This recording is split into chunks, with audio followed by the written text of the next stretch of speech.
มาเผาร้อยสองเท่าวันอันนี้ร้อยปูเท่าปูสองเท่าอันนี้กองมูร้อยสองเท่าอันนี้สัมเป็นนายสองเท่าค่ะวันนี้เอาพี่น้องฝังงะน้ำตังมาร้อยสองเท่าตั้งนายสัมเป็นตั้งหมูน้ำตังให้เต็มทันได้ครับน้อง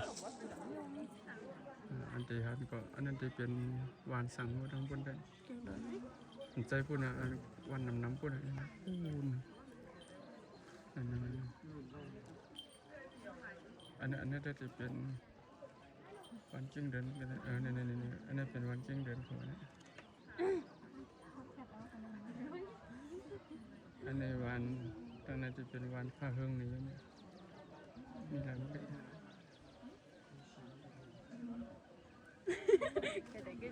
ผมเราหลังทั้งสองในไปหันกันต่อมีกันอันในวันพระเฮืองก็มีหลายหลังเลยนะวันมีหลายวันเยอะด้วยอัน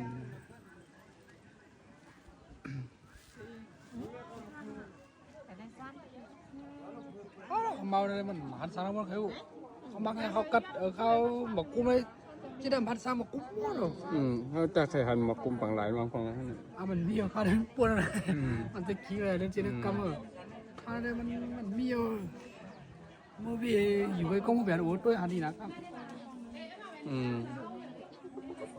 เราบอกเขาเลยกันไม่เราเข้มเตี้ยอันต้องพูดในฝั่งโค้งมันนั่นเนาะเขาหันมันโค้งเลยเดินหน้าเต็มเลยเพราะน้องโค้งอะไรปอดพูดหน่อยน้องโค้งอันนี้จะเป็นน้องโค้งอันนี้น้ำโค้งอะไรนั่นมันเจอกันแล้วนี่ก็ฉันมันเจอกันหนาใช่เที่ยวเนี่ยนั่นน้ำโค้งพี่นั่นก็อยากเขาว่าพวกมีแบบกูไม่ทันนี่เขาว่ามันทันซ้ำนี่เป็นทางห้องนั่นนั่นแหละอันนี้ก็จันมาเจอกันเลยเป็นเมทัลร้อยสองพันลายเมทัลของท่านแล้วในหมอนเขาอันนั้นดังนั้นจะเป็นรอยปุ่มหมอนเขาปุเท่าปะเท่า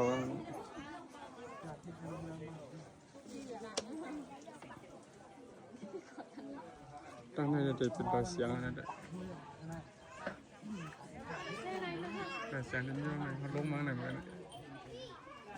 ลงมาก็จันอยู่เจ้า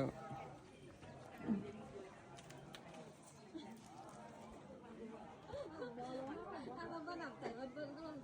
ก็ดีก็ทำสีก็แรก